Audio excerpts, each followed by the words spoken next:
मराठी में या तो ऐसी बात होती है हमेशा कि अगर बेटा काम पर जा रहा है या तो बेटी काम पर जा रही है तो माँ बोलती है या तो पापा भी बोलते हैं, बेटा ध्यान से पढ़ाई कर, या तो बेटा ध्यान से अपनी ट्रेन पकड़, या तो ध्यान से काम पर जा। ये जो कहने की बात है, ये ध्यान शब्द के बारे में कह रही हूँ।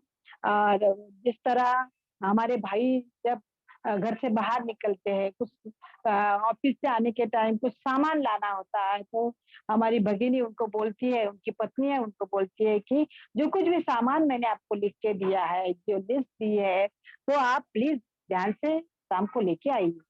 तो ये ध्यान शब्द बोलने के लिए बहुत इजी है ना? और बारंबार जो हमारे दिनचर्या में इस शब्द को हम लोग अ, मतलब बोलते रहते हैं, तो ऐसा लगता है क्या ये ध्यान शब्द तो हम तो जानते हैं। तो उस आनापान सती ध्यान के बारे में मुझे कहना है। तो ये जो ध्यान शब्द है इसके बारे में मैं कुछ थोड़ा बोलूंगी। ऐसा कहते हैं कि हमारा जो मन है हमेशा यहाँ वहाँ भटकता है, बारंबार यहाँ से वहां से यहाँ भागता रहता है। देखो ना, अभी आप वहां दिल्ली में बैठे हो, फिर भी आप लोग सभी का मन आज बम्बई में है और मेरा मन दिल्ली में है। तो इस तरह ये जो मन है बार बार यहाँ से वहां से वहां भटकता है। तो ऐसे भटकते हुए मन को हमें स्थिर करना है, ऐसे भटकते हुए मन को हमें शांत करना है, ऐसे ही भटकते हुए मन को एकाग्र करने के लिए हमें ध्यान की बहुत आवश्यकता है। और इसी ध्यान के बारे में हम लोग बारंबार सोच रहे हैं, ये ध्यान क्या चीज है उसे समझने की कोशिश कर रहे हैं। तो अपने कल्याण मित्र उर्गेन भट्ट संगरक्षित जी कहते हैं कि ध्यान एक अनुभव है। ध्यान ध्यान का जो अनुभव है सामान्य मानवीय अनुभव से भी बहुत अलग है। तो आनापान सती जो ध्यान हम लोग करते हैं, तो श्वास आता है, श्वास बाहर जाता है, तो उसको हम लोग इतने बारकाई से नहीं देखते, लेकिन ध्यान हम लोग कर रहे हैं और वो भी आनापान सती ध्यान को हम लोग समझ रहे हैं, तभी हमको समझ में आता है अरे जो बाहर से आने वाली ठंडी हवा हमारी दोनों नाक से अंदर जा रही है, बाहर आ रही है, उसकी तरफ हम लोग सजग रहते हैं। ऐसा ये अनुभव सामान्य मानवीय अनुभव अनुभव से भी अलग है। उसको अगर हम लोग बारकाई से देखेंगे तभी हमको मालूम पड़ता है। और भंती जी कहते हैं कि यह अनुभव शारीरिक इंद्रियों पर कम आधारित रहता है, वह अधिक एकाग्र और संतुलित रहता है।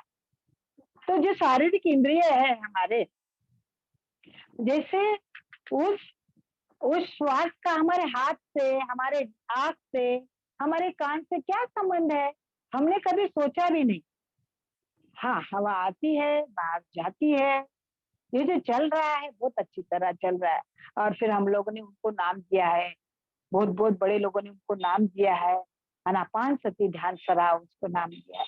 लेकिन वही जो श्वास है वो मेरे लिए कितना मूल्यवान है उसके बारे में हम लोग सभी जानते हैं, लेकिन उसके बारे में अलर्ट नहीं रहते। अगर किसी ने बहुत बारकाई से बता रहे हैं तो उसके बारे में हम लोगों को सोचने में हमारे मन को बहुत ताकत लगानी पड़ती है। इसलिए भंते कहते हैं कि ध्यान का जो अनुभव है वो अधिक सुखदायी रहता है, कभी रहेगा जब हम खुद उसका अनुभव लेंगे।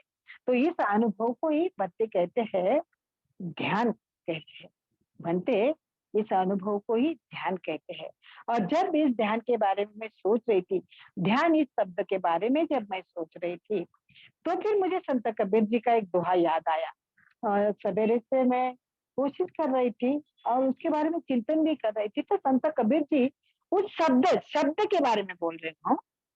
संत कबीर जी बोल रहे हैं, शब्द शब्द सब कोई कहे, शब्द न जाने कोई, शब्द शब्द सब कोई कहे, शब्द न जाने कोई, शब्द बेचारा क्या करे, धारण करे न कोई भैया, धारण करे न कोई। ये जो ध्यान नाम का शब्द है, उसमें सिर्फ शब्द करके हमें अगर देखते हैं तो सिर्फ देखते ही रहते हैं। लेकिन उसको जब हम धारण करेंगे, उस ध्यान नाम के शब्द में क्या-क्या छुपा है, उसे जब हम बारकाई से देखेंगे, सकलता से देखेंगे, तभी सच में ये ध्यान क्या चीज़ है, ये हमें मालूम पड़ सकता है। तो आनापानसती ध्यान के बारे में जब हम कहते हैं, सोचते हैं, हमें मालूम भी है कि ये जो आनापानसती ध्यान का मतलब है हमारी स्मृति का सराव है, और वो भी सराव बहुत बारीकी से हमें करना है। आनापानसती जो ध्यान है, ये जो हमारी जागृति की अवस्था है, भंते ने भी कहा है, उनके बड़े-बड़े बुक्स है। ध्यान मतलब क्या, इस बुक से मैंने कुछ ये लिखा है, पढ़ा है। तो भंते ये कहते हैं कि जो आनापानसती जो ध्यान है, वो जो ध्यान है वो सावधानी बरकरार करता है, और आनापानसती जो ध्यान है यह मन की एकाग्रता भी रखता है। हमारे बिखरे हुए विचारों को, अलग-अलग जो स्व है हमारे मन में जो उभर आते हैं, उन सभी विचारों को वह आनापानसती ध्यान एकाग्र करने की जो अवस्था है, उसे आनापानसती ध्यान कहते हैं। और हमारे आध्यात्मिक जीवन का विकास ये भी आनापानसती ध्यान से हो सकता है। ध्यान के माध्यम से हम रोज के जीवन में सुस्पष्टता देख सकते हैं, उसकी पारदर्शिता को हम लोग बहुत बारकाई से जान सकते हैं, और ध्यान के माध्यम से हम लोग सोच भी सकते हैं कि मैं कहाँ हूँ, मैं कहाँ नहीं हूँ, मेरा क्या चल रहा है। जब हम एकाग्रता से इसको खुद को देखेंगे, खुद के विचारों को देखेंगे, तब हमें ये ध्यान क्या चीज है हम समझ सकते हैं। तो देखिए, आज तक हमने जो कुछ भी पढ़ा है, जो कुछ भी जाना है, जो कुछ भी सोचा है, सभी बातों को ध्यान में रखने की हमें कोई आवश्यकता नहीं, ऐसा हमें लगता है बारंबार। और जो कुछ बातें हैं, ये जो आनापानसती जो ध्यान है, उसकी जो गहराई है, तो कभी-कभी वो अपने जीवन में इतना मूल्यवान है, उसको हम इतनी बारकाई से, गंभीरता से नहीं देखते हैं।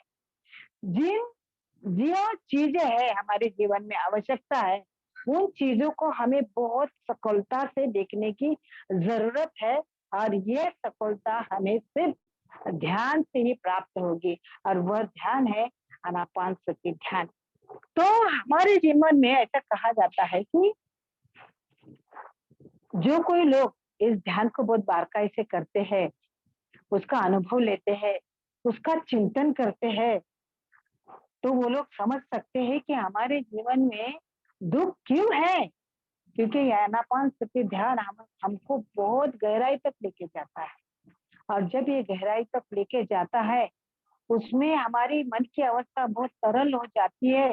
तो हमें मालूम हो जाता है कि सचमुच मेरा क्या चल रहा है, जीवन के सभी सभी जो मेरे व्यवहार है, वो सभी मुझे उधर याद आते हैं।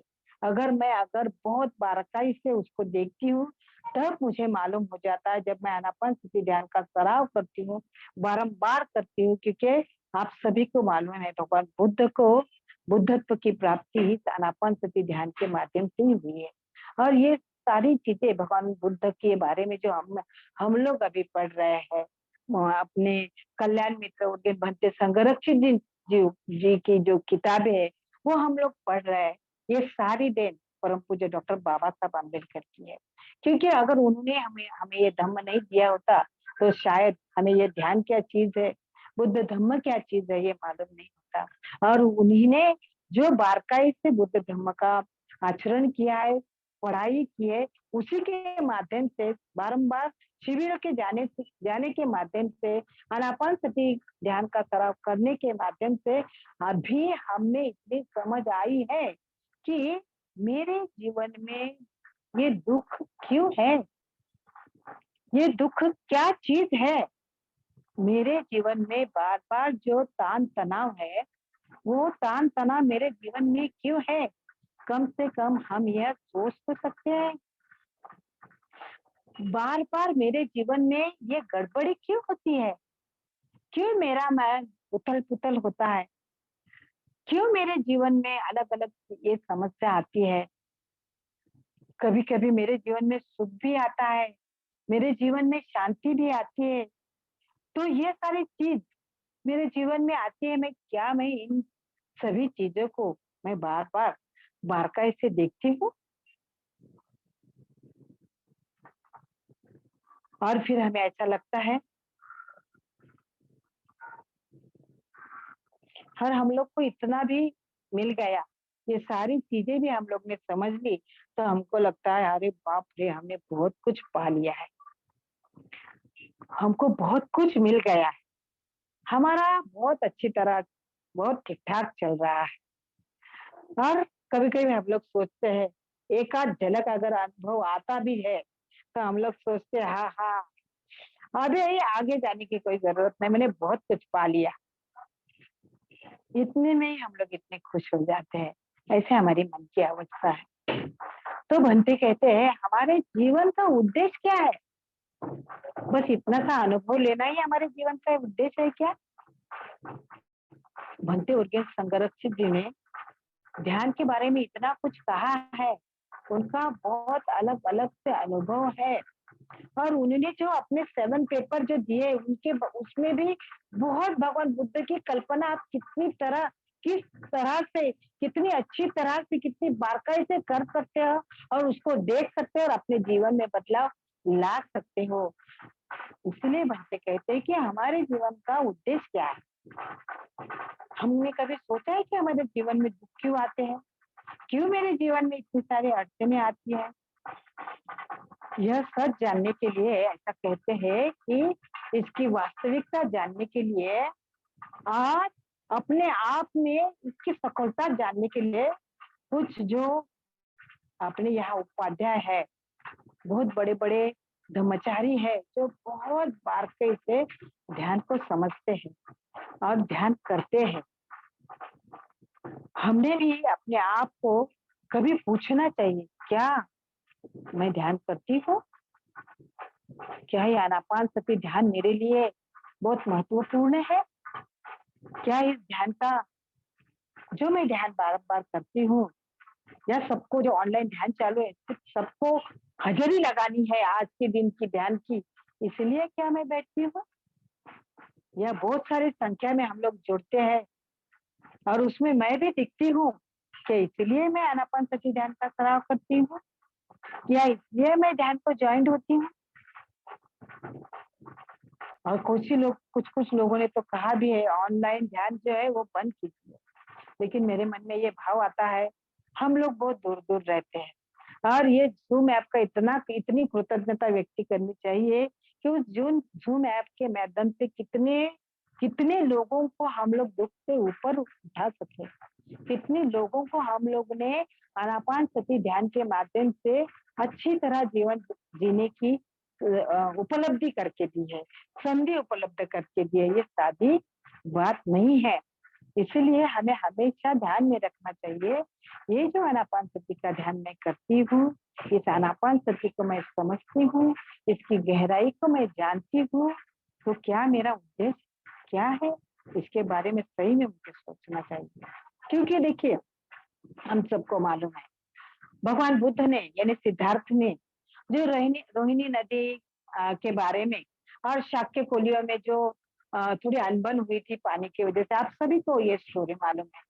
तो उस अनबन में जो बातें हुई, और भगवान बुद्ध ने सोचा कि मेरे मम्मी पापा जो है, मेरा परिवार है वो सुखी रहे, इसलिए उन्होंने परिवर्तन लिया और वो चले गए। लेकिन आप सभी को मालूम है, जब बिंबिसार राजा ने उनको देखा और उनके सिपाहियों को कहा कि उनको लेके आइए, उनको कुछ लालच दीजिए ताकि वो यहाँ रुके, लेकिन भगवान सिद्धार्थ जो है, भगवान बुद्ध है, उनका जो उद्देश्य था उस उद्देश्य से वो पीछे नहीं हटे।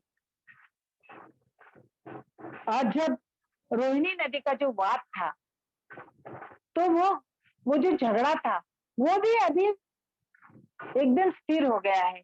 वो झगड़ा शांत हो गया है, कोई भी अनबन नहीं रही है, तो कुछ लोगों ने उनको कहा भी था कि आज आप फिर राजगृह की तरफ जा सकते, लेकिन सिद्धार्थ ने अपने उद्देश्य को ध्यान रखते हुए वो पीछे नहीं हटे।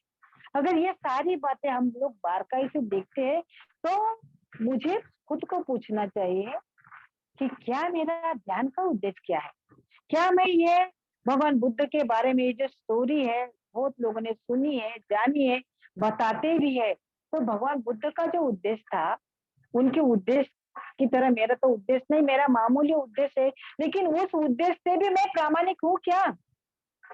सॉरी, मेरी हिंदी इतनी अच्छी नहीं, लेकिन मैं बताने की कोशिश करती हूँ। आप बहुत विद्वान लोग हैं, आप मुझे मेरी भावना को समझ सकते हैं। तो ये बात जो है, तो सही में हमें अपने उद्देश्य को पूछना चाहिए, और उस उद्देश्य को ध्यान में रखते हुए हमें पीछे नहीं हटना चाहिए। उद्देश्य को हमें बहुत बहुत गहराई से, वो आनापानसति क्या है उसको समझ के, क्या मैं मेरे ये आनापानसति ध्यान करने के बाद सही में मैं खुद में बदलाव ला सकती हूँ क्या? ये जब हम करेंगे, उसका अनुभव लेंगे, तभी हम लोग उसको देख सकते हैं। और और फिर उस आनापानसति के ध्यान के माध्यम से जब भगवान बुद्ध के बारे में हम लोग ये सोचते हैं, तो हमें सोचना चाहिए कि हम एक दूसरे के साथ किस तरह पेश आते हैं, हमारा व्यवहार कैसा है, हम किस तरह रहते हैं।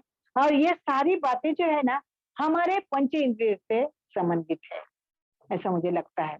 देखो, जिस तरह हमारा नाक है, तो अलग अलग सुगंध आते रहते हैं, तो मन वहां भटकता है। जिस तरह हमारे कान है, उन उस कान से हम अच्छी बातें भी सुनते हैं, बुरी बातें भी सुनते हैं। तो क्या लेते हैं हम? हमारी जो आंखें हैं, वो जो आंखें कुछ देखती है, और ऐसा लगता है जो देखा हुआ चीज है, जो देखी हुई चीज है, तो ऐसा लगता है क्या इतनी अच्छी चीज है, मुझे मिल सकती है क्या? अगर ये मुझे मिल गई तो फिर हम लोग सोचते हैं कि अभी तो पैसा नहीं है, चलो पेमेंट होने के बाद हम लोग उसके बाद ले लेंगे। ये जो आंखें है, पंच इंद्रिय के बारे में मैं बोल रही हूँ, जो जीवा है, उसकी स्ट्रेस जो पहले कुछ लिया है, तभी भी उसकी टेस्ट अभी तक हमारे मुंह में है। तो वो जो पंच इंद्रिय के माध्यम से हमारा वजह त्वचा है, उसका जो स्पर्श है, जिस तरह अभी आपको हवा का स्पर्श होता होगा, और यहाँ मैं मुंबई में रहती हूँ, मुझे इस हवा का स्पर्श होता है, तो कभी कभी मेरे गांव में बहुत अच्छी तरह हवा, बहुत अच्छे बड़े बड़े डोंगर, क्या बोलते हैं आप लोग, पर्वत है, वहां की हवा, वहां जाऊंगी तो वो स्पर्श मुझे अभी मिलेगा क्या? ये जो पंच इंद्रियों के बारे में माध्यम से होने वाला जो एहसास है, क्या इस एहसास को, इस बदलाव में कुछ बदलाव ला सकती हूँ? मुझे पंच इंद्रिय के बारे में जो एहसास हो रहा है, इस एहसास को मैं बदल सकती हूँ? क्या उसकी जागृति को मैं खोज खोज सकती हूँ? क्या उसके भीतर, उसकी गहराई में मैं जा सकती हूँ? ऐसे सोचने की मजबूर, सोचने पे हमारे पंच इंद्रिय के बारे में हम लोग जो ले रहे हैं, तो वो सोचने पे हमारा मन मजबूर होता है क्या? इसीलिए ये जो ध्यान है, हमारे पंच इंद्रिय के माध्यम से हमें सफलता की ओर लेके जाता है। क्योंकि आप सबको मालूम है, अमिता शुद्ध में मगध की जो महारानी थी, वैदेही, उसे ध्यान के बारे में भगवान बुद्ध ने 3 सूचनाएं बताई थी। इसलिए मैं पंचेंद्रिय के बारे में आप लोगों से बात की। उन्होंने यह कहा था, भगवान बुद्ध ने, कि अगर हमारा ध्यान बहुत अच्छी तरह होना चाहिए, हमारे ध्यान की सफलता की और हमें अगर जाना है, तो भगवान बुद्ध जी ने उसे कहा, वैदेही को कहा है कि अच्छी तरह ध्यान करने के लिए भगवान बुद्ध बोले कि हमें माता पिता और गुरुओं का आदर करना जरूरी है। अगर हम हमारे माता पिता और गुरुओं का आदर नहीं करेंगे, तो जो ध्यान की सफलता है, हम लोग वो नहीं गाड़ सकते। जैसे अभी आप कहेंगे कि ये आनापान सती ध्यान के बारे में हम बात कर रहे हैं, तो माता पिता और गुरुओं का क्या मतलब है यहाँ? तो हमारे माता पिता ने अगर हमको जन्म नहीं दिया होता, तो क्या हम इस ध्यान को समझ सकते थे? क्या हम श्रीरत्न बौद्ध महासंघ में आ सकते थे? हमारे माता पिता की जन्म की वजह से आज मैं आपको देख रही और आप भी मुझे देख रहे हैं। इतना सुंदर जीवन उन्होंने हमें दिया है।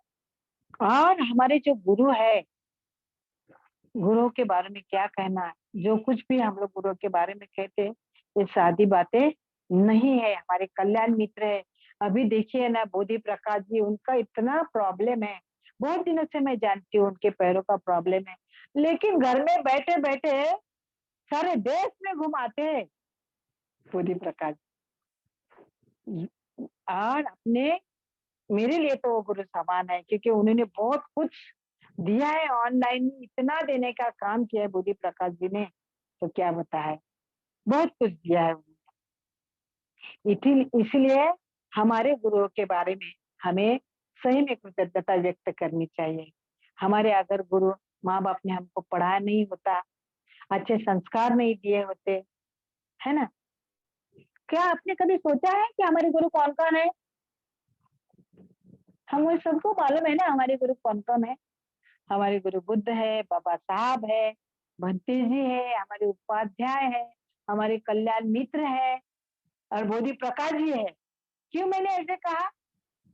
क्योंकि वहां रहकर भी हम हम लोगों को बहुत अच्छी तरह से कल्याण मित्रता दे रहे हैं। इतने लोग, आप अलग अलग जगह से, हमारे थाना केंद्र से बहुत सारी महिला जुड़ती है, और जब सोमवार के दिन हमारा जो क्लास रहता है, तो वो बोधि प्रकाश जी के बारे में, दिल्ली केंद्र के बारे में बोलते हुए थकती नहीं। इसलिए मैंने वो जो बोधि प्रकाश जी की टीम है, उन सभी ब्रह्मचारी को मैं तो गुरु कहूंगी, कल्याण मित्र कहूंगी, क्योंकि उन्होंने इतना सब कुछ देने की उन्होंने कोशिश किया, और इसलिए उनकी कृतज्ञता को हमें ध्यान में रखना चाहिए। अगर वो नहीं होते तो आज हम लोग एक दूसरे को मिल भी नहीं पाते। तो ये कृतज्ञता भाव हमारे में निर्माण होना चाहिए। और इसके माध्यम से जो गुरु है, जो माता पिता है, उनके जन्म देने के कारण से ही ये अच्छा जीवन मैं जी रही हूँ। और मुझ में जो अहंकार था, वो धीरे धीरे धीरे थोड़ा थोड़ा मेरा कम हो रहा है। तभी तो मैं अच्छी तरह ध्यान कर पाऊंगी ना। ये आनापान सती ध्यान बैठ गई, और श्वास आ रहा है, जा रहा है, अगर मैं ऐसे देखते रही, और दिन भर तो मम्मी से लड़ी हूँ, पापा से लड़ी हूँ, गुरुओं के बारे में कुछ कुछ बोला है मैंने। वो तो ऐसे ही है, बोधि प्रकाश जी घर में बैठे हमें हमें काम पर लगा देते हैं। और फिर और ब्रह्मचारी जी का मुझे नाम याद नहीं आता है, जो लक्ष्मी प्रसाद जी है, क्या उनको काम है क्या? बैठते हैं बहुत अच्छी तरह से अपनी धम्मपद की गाथा उन्होंने मतलब क्या बोलते हैं उसको, माइंड में रख के बोल दिया, हमको काम पर लगाते हैं, है ना? तो ऐसी बात नहीं है। बहुत कुछ आप लोग जो बोलते हो, जो करते हो, उसकी वजह से सच में मेरा अहंकार कम होता है, क्योंकि वो मेरे मन में वो कृतज्ञता का भाव जो है ऊपर आता है, उमड़ आता है। और भगवान बुद्ध ने ये भी कहा है, मेरा शिलाचरण कैसा है। वैदेही को कहा है भगवान बुद्ध ने, मेरा शिलाचरण अच्छी तरह होना चाहिए। तो फिर हाँ, हम लोग समझते हैं शिलाचरण में पंचशील आता है, अष्टशील आता है, दशशील आता है। तो ये शिलाचरण मैं जब करती हूँ, तो राग, लोभ और मोह विरहित कुशल कर्म की कृति मेरे हाथ से होती है क्या?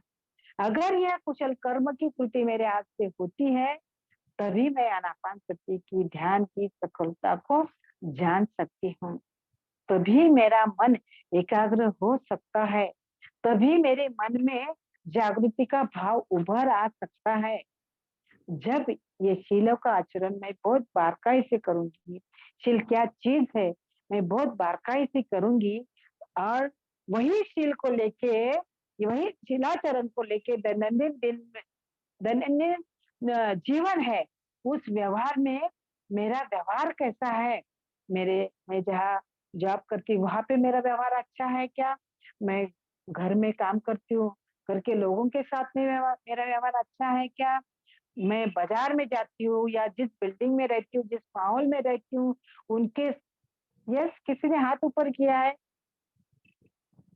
सतीश कुमार जी, बाद बाद में सतीश कुमार जी, बाद में कोई ज्यादा जरूरी है क्या? कुछ गलत है क्या? नहीं नहीं, आप कंटिन्यू कीजिए बाद में। कैरी ऑन उत्पला जी, बाद में देखते हैं। जी जी जी। तो ये जो शीलाचरण है, तो दैनंदिन व्यवहार में मैं मेरे शीलाचरण को अगर बारकाई से देखूंगी, और जब अनापान सती का जो जागृति का सराव है, जो एकाग्र का जो सराव है, उस सराव के माध्यम से मैं अपने आप में बदलाव ला सकती हूँ, मैं अपने आप में परिवर्तन कर सकती हूँ। और मेरे शिलाचरण को मैं बहुत गंभीरता पूर्वक अगर देखूंगी, तभी मैं अनापान सती जो ध्यान है उसकी सफलता को बहुत गहराई से जान सकती हूँ। और भंते ने तीसरी बात यह कही है कि ये जो शिलाचरण है, मेरा जो शिरस, सॉरी तीसरी बात जो कही है, भगवान बुद्ध है कहते हैं कि भगवान बुद्ध, धम्म और संघ, इसके सिवाय मेरा कोई भी दूसरा शरण स्थान नहीं है। तो क्या सच में आपने कभी अपने आप को ये प्रश्न पूछा है क्या कि सही में भगवान बुद्ध, धम्म, संघ, इसके सिवाय मेरा कोई शरण स्थान नहीं? सभी लोगों का कुछ ना कुछ शरण स्थान होगा। कोई लोग अपने घर को अपना शरण स्थान,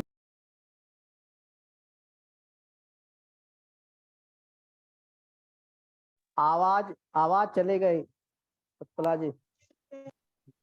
हर एक का स्थान वो किस तरह देखते हैं, अपने अपने ऊपर डिपेंड करता है। तो ध्यान की ये जो आनापान सती ध्यान है, वो आनापान सती ध्यान को अगर हमें देखना है, उसकी बारकाई को अगर हमें जानना है, तो सचमुच हमें यही सोचना चाहिए कि कल मैं ध्यान करने वाली हूँ। आनापान सती ध्यान करना है क्या मुझे, या मैत्री भावना में ध्यान करना चाहती हूँ? अगर इसकी तैयारी पहले ही दिन से अगर मैंने की, तो सवेरे उठ के मेरा ध्यान बहुत अच्छी तरह से हो सकता है। तो इस ध्यान की तैयारी के लिए मुझे क्या करना चाहिए? दिन भर अगर मुझे ध्यान की तैयारी के लिए क्या क्या करनी चाहिए, तो उसके लिए मुझे मेरा खान पान देखना चाहिए। मैं दिन भर कितनी बार खाना खाती हूँ, बहुत खाती हूँ क्या? अगर मैं बहुत खाना खाऊंगी तो मेरा शरीर भारी हो जाएगा, और आह्लाददायी मुझे बहुत अच्छी तरह नींद आएगी, मन अस्वस्थ हो जाएगा। अगर मैंने खाने पीने पर नियंत्रण नहीं रखा ना, और मैं बैठी आनापान सती ध्यान करने, तो भाइयों सोचो, इतनी सारी डुलकी आती रहेगी, बार बार नींद आती रहेगी, और बेल बजती है, और फिर भाई यार मेरा क्या ध्यान हुआ, बहुत एकाग्र थी।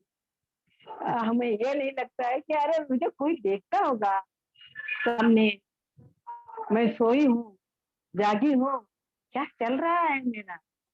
लेकिन लगता है हाँ हाँ बहुत अच्छी तरह ध्यान। कुछ कुछ लोग तो क्या करते हैं, जब शिविर में भाजा में मैंने बहुत लोगों को देखा है, आलस देते हैं। या तो फिर मैंने इनके कुछ कुछ लोगों को, हम लोगों को पहले में पहले पहले हमने जब त्रिरत्न बौद्ध महासंघ में हम आए, तभी हमको बोले चलो अगर अभी ध्यान हो गया है, तो जो कुछ ऊर्जा हमने जमा की है, तो अपने हाथ को ऐसे ऐसे मलो, और इतना खुश हो जाते हैं हम लोग। और कुछ कुछ लोग तो इसी तरह बारीकी से ध्यान करते हैं, इतना जोर जोर से ऐसे अपने हाथ को घिसते हैं, उनको ऐसा लगता है अच्छा हो गया, ध्यान खत्म हो गया। तो ये नहीं है। इसका मतलब हमें समझना चाहिए, क्या मैं लोगों को दिखाने के लिए ये ध्यान करती हूँ? अगर भगवान बुद्ध को, सिद्धार्थ गौतम को ध्यान के माध्यम से कुछ उन्होंने पाया है, तो सचमुच उनकी तरह मेरा ध्यान है क्या? उनकी तरह मेरा अनुभव है क्या?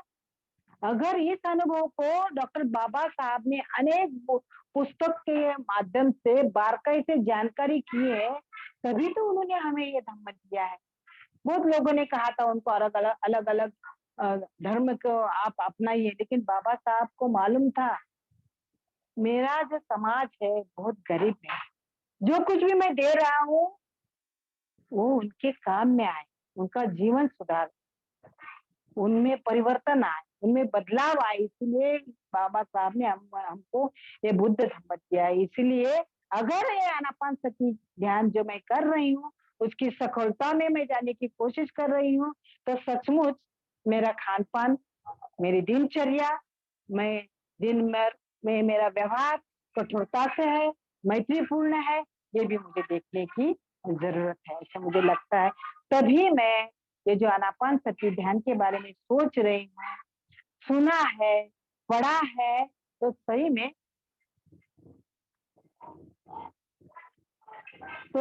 में मैं आनापानसती ध्यान बहुत अच्छी तरह कर सकती हूँ। तो इस जागृति के विकास के लिए हमें हमेशा आनापानसती ध्यान का सराव करना जरूरी है। तो आप सभी को इस ध्यान के बारे में बहुत अच्छी तरह जानकारी होगी। हमें बताया जाता है कि जब हम ध्यान में बैठते हैं तो पहली पायरी में हम श्वास अंदर लेते हैं, उच्छ्वास को बाहर छोड़ते हैं, फिर एक ऐसे अंक गणना करते हैं, फिर ध्यान श्वास अंदर लेते हैं, बाहर छोड़ते हैं, 2 फिर अंक गणना करते हैं। फिर दूसरी पायरी में हम क्या करते हैं कि पहले अंक की गिनती करते हैं, फिर श्वास अंदर लेते हैं, उच्छ्वास को बाहर छोड़ते हैं, और तीसरी पायरी को वो जो श्वास है सिर्फ एकाग्रता से उस श्वास को हम लोग सिर्फ देखने का प्रयास करते हैं। और वो जो चौथी पायरी है, उस पायरी का जो श्वास है, उस श्वास के केंद्र बिंदु को सिर्फ बहुत बारीकाई से, गहराई से हमें देखना है। तो अभी हम ये जो ध्यान का सराव है वो करने जा रहे हैं। ध्यान के बारे में, आनापानसती ध्यान के बारे में मुझे जो जानकारी मिली वो मैं आपकी तरफ पहुंचाने